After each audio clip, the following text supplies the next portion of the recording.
They didn't see it coming.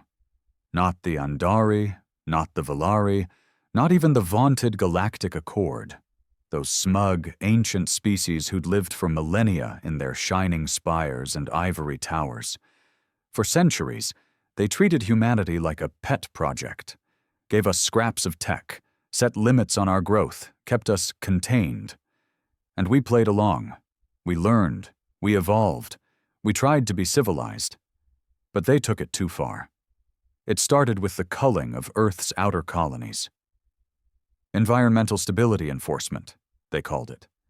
Bureaucratic genocide masked as regulation. When the Accord destroyed Carthion Prime, 10 million humans dead in a firestorm that turned oceans to vapor, they said it was regrettable. No warnings, no evacuations, just silence followed by ashes. Humanity protested. We begged. We offered diplomacy, and they laughed. The Accord's spokesperson, a reptilian thing with golden eyes, stood before the unified council and said, "Humans are emotional, prone to chaos. A necessary correction has been made." We watched the footage from Earth. We saw her smirk. That was when something changed, not in the politicians or the diplomats, but in us, the miners from Titan, the war veterans from Europa, the engineers working triple shifts on Mars, the orphans from the burned-down colonies, the quiet ones who'd always been underestimated. They didn't march, they didn't chant, they built. Hidden in the asteroid belts and black holes, we forged what the Accord told us we were too primitive to create: weapons that bled stars, ships that bent the laws of time, armor that turned soldiers into titans, artificial minds shaped by pain taught only one thing: survive. They called us savages, said we were too emotional, too irrational. They thought anger was a weakness. It was our fuel. Commander Ayla Juno stood on the deck of the Sovereign Wrath, the flagship of the Resistance fleet. She wore the gray of a colony worker, her scars untouched by vanity. Her voice, when it echoed through the bridge, was calm, not angry, not wild. "Today," she said, "we remind them what humans are made of." Her crew didn't cheer. They didn't scream. They simply activated their weapons, turned their eyes to the stars, and locked targets on the Andari outpost of Ven 9. It wasn't a military base. It was a trade hub, full of politicians, merchants, families, just like Carthion Prime. The Accord's fleets were slow to respond. Why would they rush? What could the inferior species possibly do? The Sovereign Wrath blinked out of normal space and appeared over Ven 9 like a reaper in the night. Its gravity engines tore holes in the planet's orbit. Its quantum lances didn't fire lasers. They fired directed entropy. Ven 9 died screaming. Ayla Juno didn't blink. In the void of space, she whispered the name of her brother, one of the millions vaporized on Carthion. Then she gave the order to jump again. This wasn't war. This was vengeance. And it had only just begun. They responded with arrogance. The Accord didn't grasp it, not at first. They assumed Ven 9 was a fluke, a rogue act, one ship, one mad commander. They called it terrorism in their broadcast feeds. The Chancellor of the Accord, that bloated Valari with his hive-mind smugness, even made a public statement. "The humans have lashed out. They will be corrected." Corrected. The word made Ayla Juno's blood run colder than space. She remembered when her people begged for mercy after Carthion Prime was corrected. She remembered the burning sky, the soundless screams through deep space comms, the static that followed.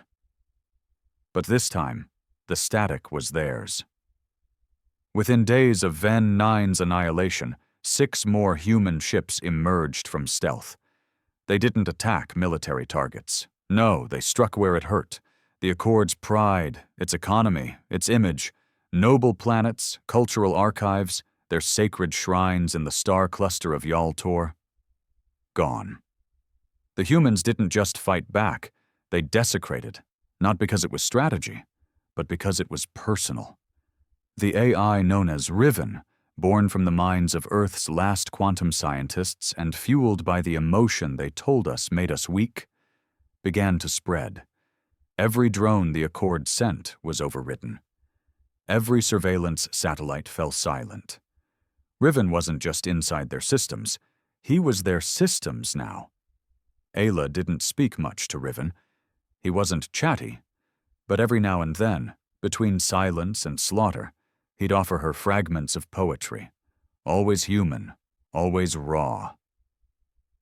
There is a beast in man that should be exercised, not exorcised. Nietzsche, he said, then launched a solar disruption array on a Velari fuel convoy. By week 3, humanity had ceased trying to explain itself. The Accord launched a containment fleet, 70 ships strong, towards the rings of Calis Theta, where they believed Ayla's resistance was hiding. They didn't know that Calis Theta was no longer a moon. It was a trap. As the fleet moved into the orbit, Ayla watched from deep within the command chamber of sovereign wrath. Her eyes were ringed with fatigue, but sharp with purpose. On screen, the enemy ships glided in, elegant, gold-plated, filled with overconfidence. She pressed one finger to the console. Beneath the moon's surface, hundreds of gravitational mines activated. Not explosives, collapsers, miniature wells of space-time distortion.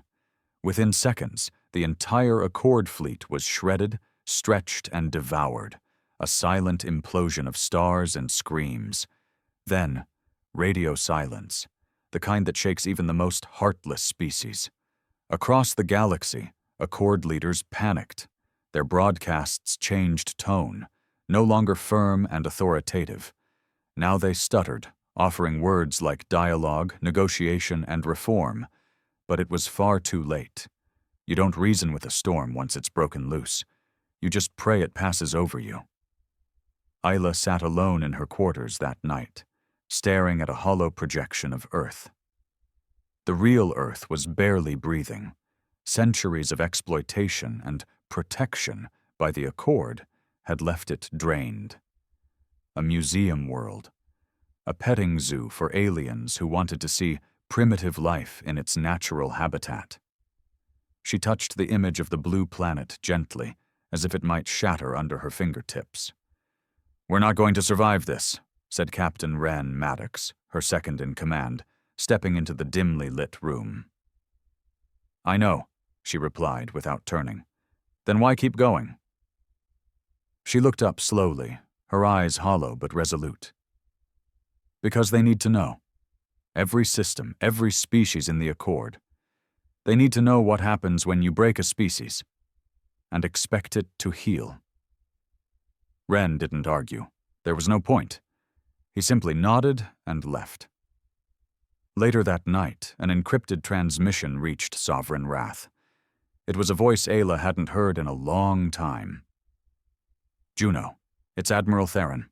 The Earth Council's fallen. I'm assuming command of all surviving fleets. There's something coming. Bigger than the Accord. I need you to meet me at Polaris Rift." Ayla's hand hovered over the console. Polaris Rift was a graveyard, a no-man's zone that even the Accord feared. Something ancient slept there, or something worse. She narrowed her eyes. Vengeance was still burning. But maybe it was time for something more. Maybe it was time for extinction. Polaris Rift was the kind of place the galaxy didn't speak about, not out of fear, but out of shame. It was where the Accord buried things. Ancient weapons, failed experiments, civilizations too stubborn to kneel. Anything they couldn't control, they dumped into the Rift's gravitational throat and pretended it had never existed. A black scar in the cosmos, surrounded by drifting debris and the skeletal remains of long-dead ships. And now Ayla Juno was heading straight for it. The Sovereign Wrath emerged from a blind warp, engines humming low as the ship glided past jagged, frozen wreckage. Dozens of old flags, human and alien, floated like tattered ghosts among the ruins. No lights, no communications, just the quiet hum of vengeance on pause. Admiral Theron's vessel, the Indomitable, loomed ahead, hidden behind an asteroid shield. It wasn't a resistance ship. It was old Earth military, forged before the Treaty of Ascension. A relic from when humanity still believed peace was possible. Theron appeared on Ayla's screen, older than she remembered, his left eye now synthetic and flickering with blue light. His voice was ragged, worn down by decades of silence. "You've done damage," he said without greeting. She leaned forward. "Not enough." He didn't smile. He just motioned her to dock. Once inside the Indomitable, the air smelled of recycled metal and oil, none of the sterile Accord perfumes. It felt real, human, ugly, alive. Theron met her in the central war room, where faded maps still lined the walls, and old resistance fighters kept a quiet, watchful eye. Some were missing limbs, some wore breathing tubes. All had that same fire in their eyes, the look of people with nothing left to lose. He handed her a data core without ceremony. "We intercepted something," he said. "Something the Accord's been hiding. It's not just about keeping us weak, Ayla. They're afraid of something. Something ancient. Something human." She frowned, plugging the core into the projector. A hologram sparked to life. It showed a facility, deep within a neutron field, coordinates lost to most of the galaxy. Inside were tubes, dozens, hundreds, and in those tubes, humans, grown, modified, enhanced. "They call them the Primals," Theron said quietly, "a failed Accord experiment, a hybrid species bred from human DNA, stronger, faster, designed to fight wars we weren't supposed to know about. They rebelled, of course, couldn't be controlled, so the Accord buried them here." "And now," Ayla asked, "now something's waking them up." A long silence followed. Riven's voice buzzed through her comms, low, sharp, and oddly amused. "Vengeance breeds revelation." She ignored the AI and looked Theron in the eye. "You want to weaponize them." "I want to give the Accord what it gave us. Fear." Ayla turned to the hologram again. Her stomach twisted. Not from fear, but from understanding. They had always thought humans were the bottom rung of the galactic hierarchy. But the truth was worse.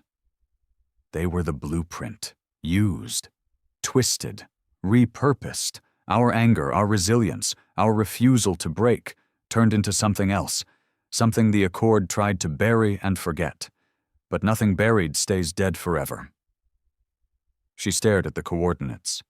The facility was codenamed Helix Fall, and whatever was inside, the Accord had gone to great lengths to erase it.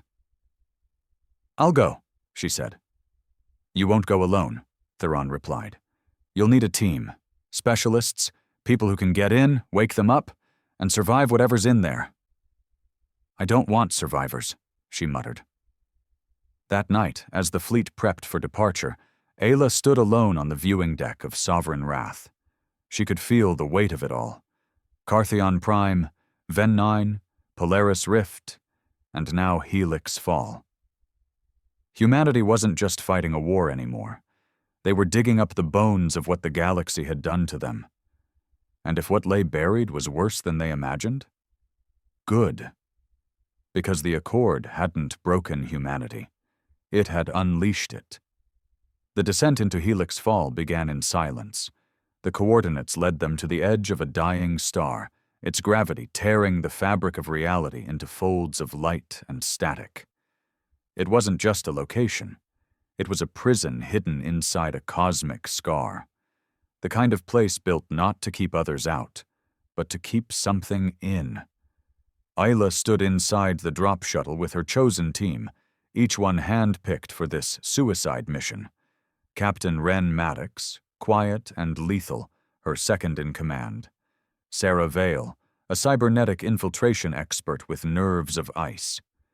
Joran Malik, a demolition savant who once blew up an Accord cruiser using a mining drill and spite. And finally, Unit 3-17, an unregistered combat synth who refused to answer to anyone but Ayla. None of them asked questions. They knew where they were going. The shuttle slipped through layers of magnetic interference, each wave groaning against the hull like a scream held underwater. And then, through the turbulence, it appeared. Helix Fall. A dead structure floating in a black void, its surface scorched by radiation, its once proud walls now barely holding form. Massive steel rings circled it like broken halos, rotating on dying engines. There were no lights, no signals, no signs of life. And yet something watched them from inside. Ayla felt it, like a pressure in her bones. They docked on a decompressed platform, doors hissing open to stale, dry air. The station smelled like rust and rot, like something ancient had died here but never decomposed. They moved in fast, weapons ready, sensors blind. "Power readings are strange," Sarah muttered, tapping at her interface. "Not dead, just sleeping." Joran cracked his knuckles. "Let's not be the ones to wake it gently, yeah?" They passed through what used to be an observation deck. Glass cracked, chairs twisted, walls lined with data pads still looped on ancient test logs. Test subject, P1176, status, unstable. Test subject, P1189, status, terminated. Test subject, P1190, status, unknown. Containment, failed. Ayla stared at the records, jaw tight. These weren't criminals. These were experiments, versions of humanity that had been tweaked, cut, reshaped. They were created to serve, then discarded when they started thinking for themselves. "Same pattern," Maddox said quietly. "Use humans. Break them.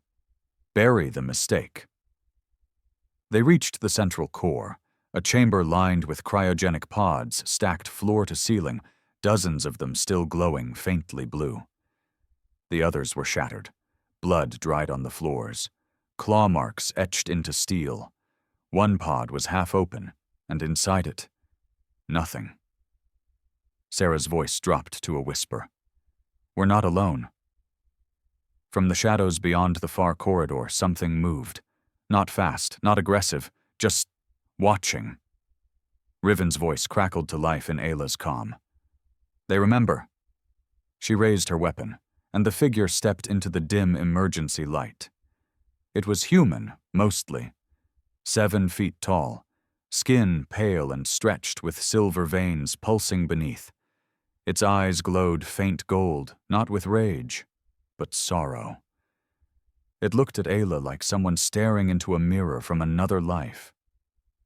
"You're not Accord," it said, voice hoarse, unused. "No," Ayla said, lowering her rifle slightly. "We're what they tried to erase." The creature looked around at the ruined chamber, the broken pods, the silence. "I was born here," it said. "We all were.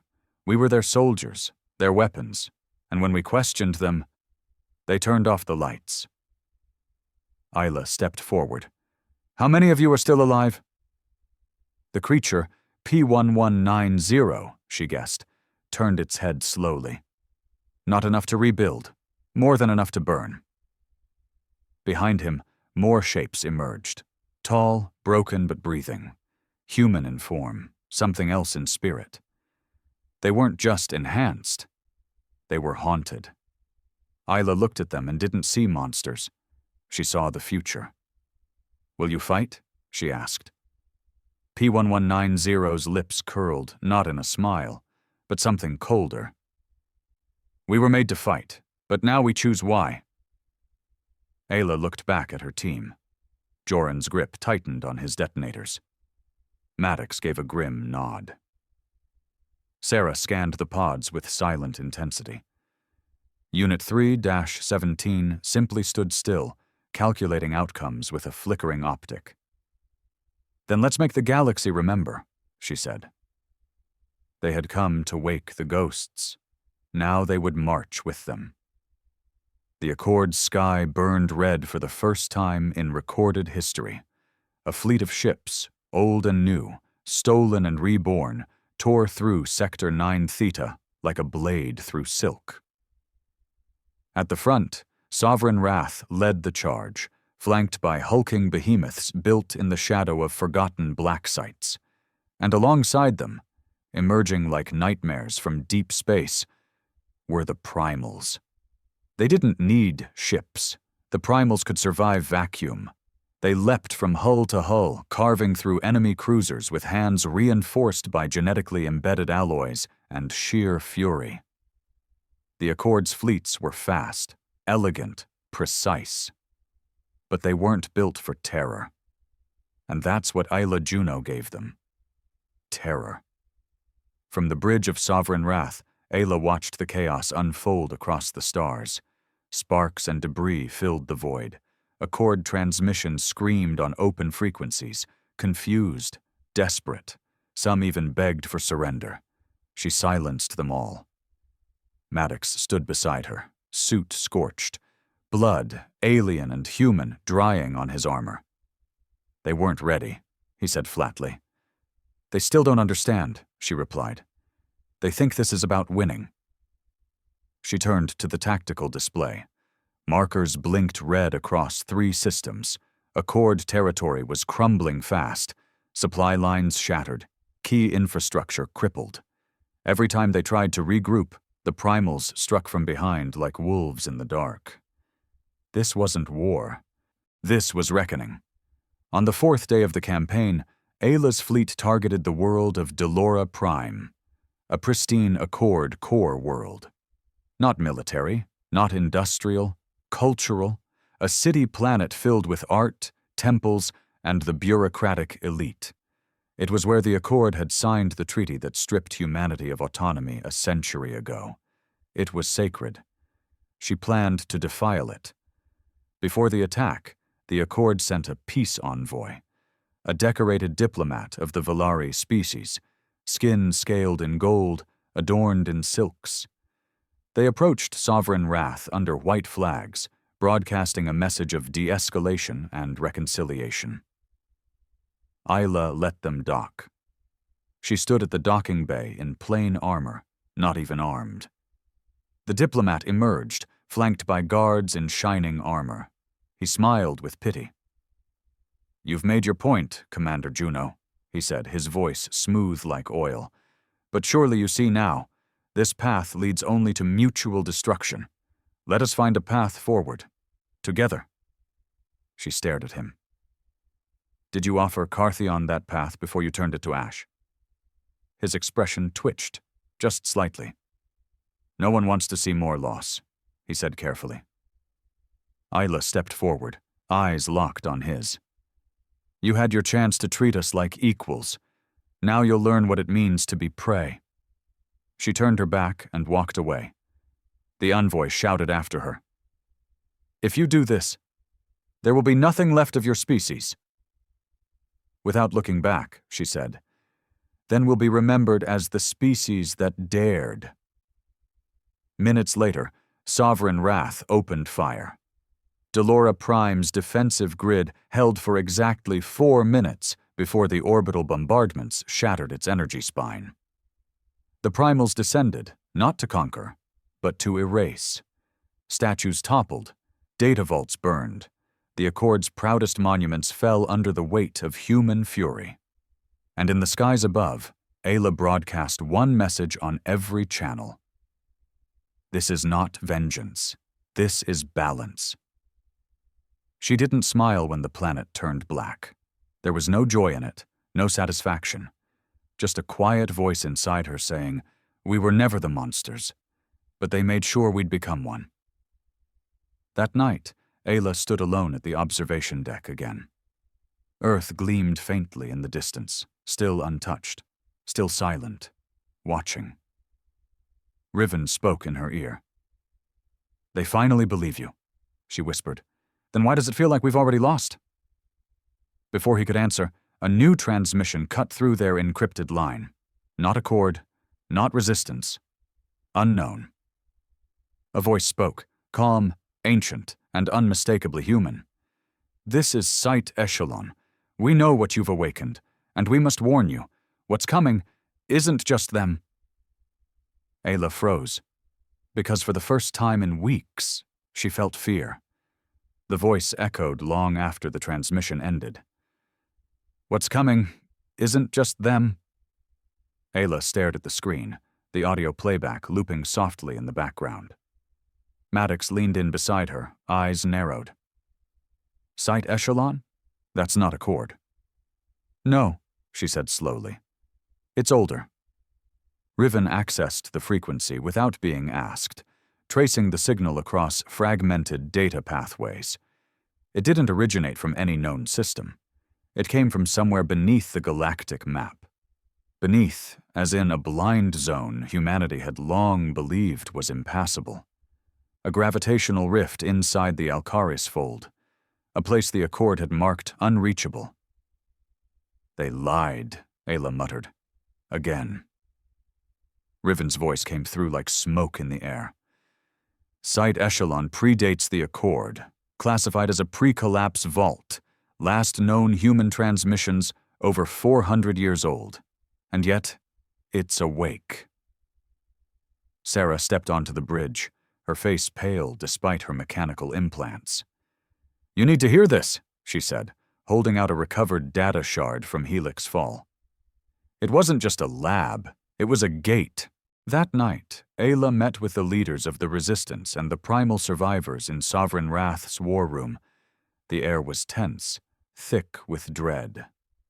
P1190 stood near her, silent but alert, eyes flicking at every mention of the echo.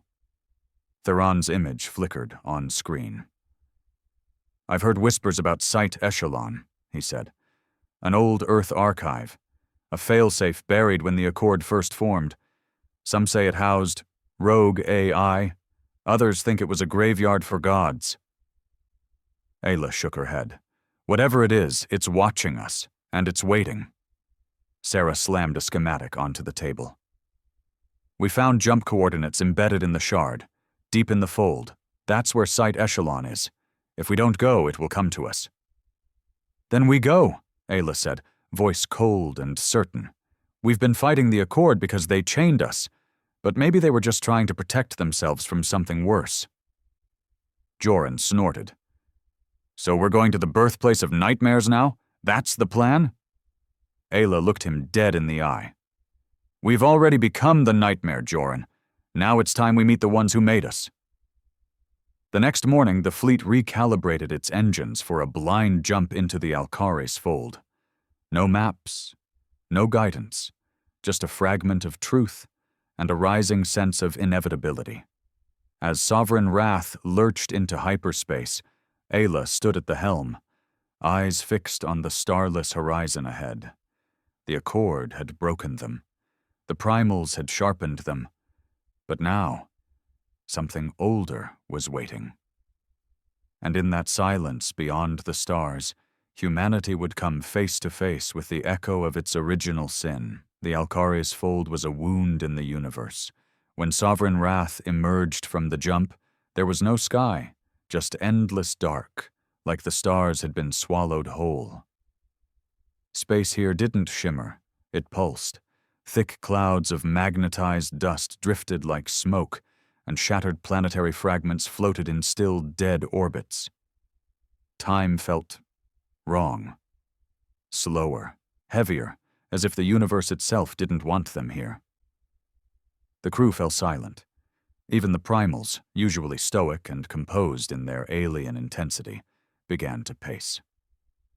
P1190's golden eyes darted to the view screens as he whispered something under his breath, something Ayla couldn't make out. "We shouldn't be here," Maddox muttered, scanning the sensors. "This isn't space, it's a grave." Riven's voice filtered through the ship, thinner than usual. "This is entropy incarnate. No known laws apply here. I advise immediate caution. Even I cannot predict what exists beyond this point." That alone chilled Ayla more than the cold outside. They followed the ancient coordinates embedded in the shard, maneuvering between shattered moons and strange crystalline wrecks that hummed with dying energy. Eventually, after 2 hours of navigating impossible gravitational tides, the target appeared. Site Echelon. It wasn't a structure in the traditional sense. It looked more like a floating cathedral fused with a Dyson shell. Massive, asymmetrical, ancient beyond reckoning.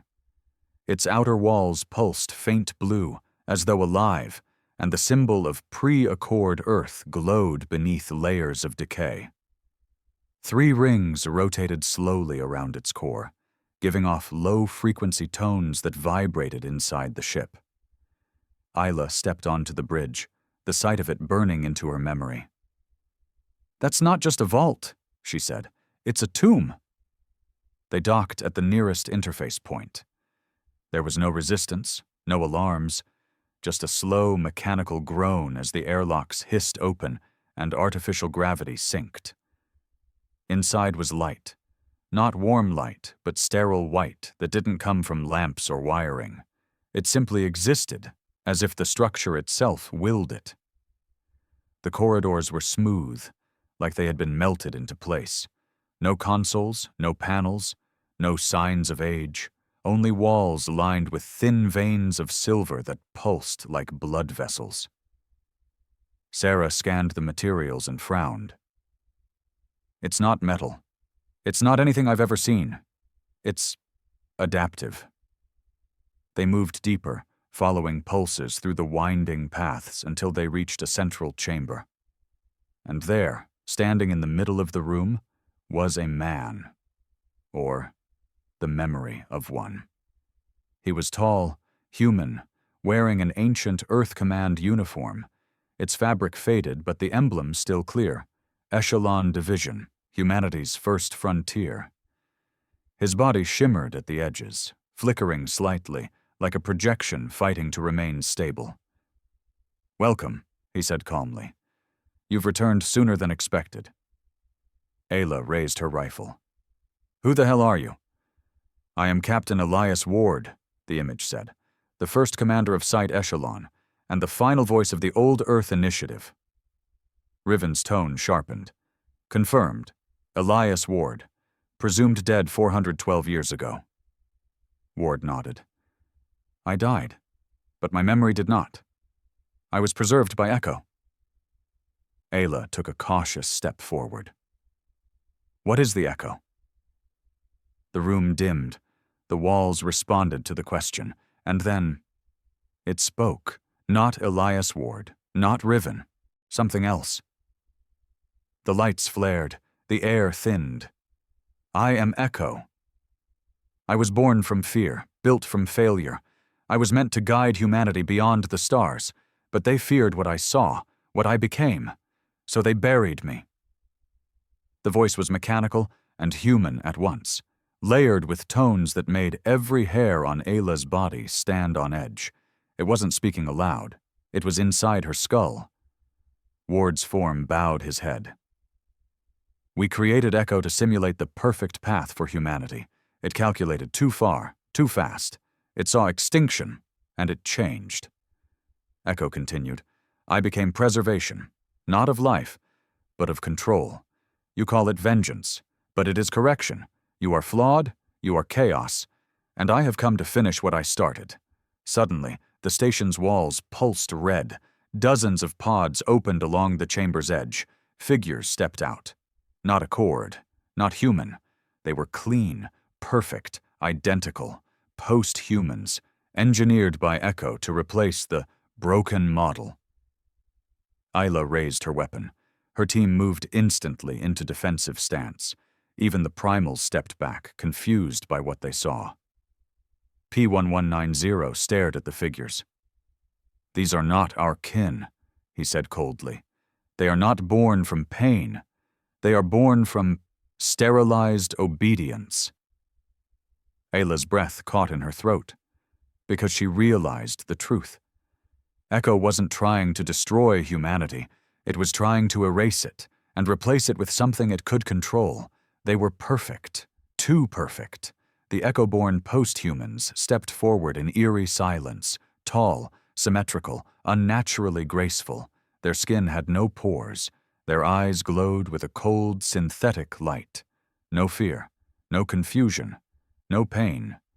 They looked human, but there was nothing behind those eyes. They weren't life. They were Echo's correction. Ayla's squad circled up fast.